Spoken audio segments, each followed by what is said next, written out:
आज आपण बनवत आहोत मटार राईस।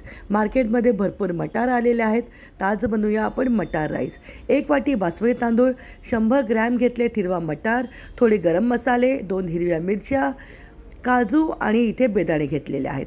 तांदूळ स्वच्छ धुवायचा आहे आणि थोड्या पाण्यामध्ये त्याला भिजत ठेवायचं आहे।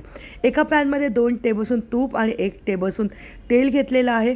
खडे गरम मसाले, हिरव्या मिरच्या टाकून खमंग परतून घेतलेला आहे। डिटेल रेसिपी डिस्क्रिप्शन बॉक्समध्ये नक्की चेक करा। आता यामध्ये आपण काजू घालूया, बेदाणे घालूया आणि त्यालासुद्धा मंद आचेवरती परतून घेऊया। तांदूळ जो आपण भिजत टाकला होता त्याच्यातलं पाणी फेकून द्यायचं आहे आणि फक्त तांदूळ आणि वाटाणे खमंग आपल्याला परतून घ्यायचे आहे। तांदूळ परतून झाल्यानंतर ह्याच्यामध्ये आपण चवीप्रमाणे मीठ, 1 टेबलस्पून गरम मसाला पावडर नसेल तर 1 टीस्पून आपण बिर्याणी मसाला घालूया, परतून घेऊया। 1 वाटी तांदळासाठी 2 वाटी पाणी कडकडीत गरम केलेलं आहे। कायम पुलामध्ये गरम कडकडीत पाणी घालायचं आहे। तुम्ही जर हा राईस कुकरमध्ये करणार असाल तर 1.5 वाटी पाणी इथे यूज करा। जेव्हा आपण पाणी पूर्णपणे सुकून जाणार त्यावेळेला गॅसची फ्लेम तुम्हाला मंद करायची आहे आणि पुलाव पूर्णपणे शिजून घ्यायचा आहे।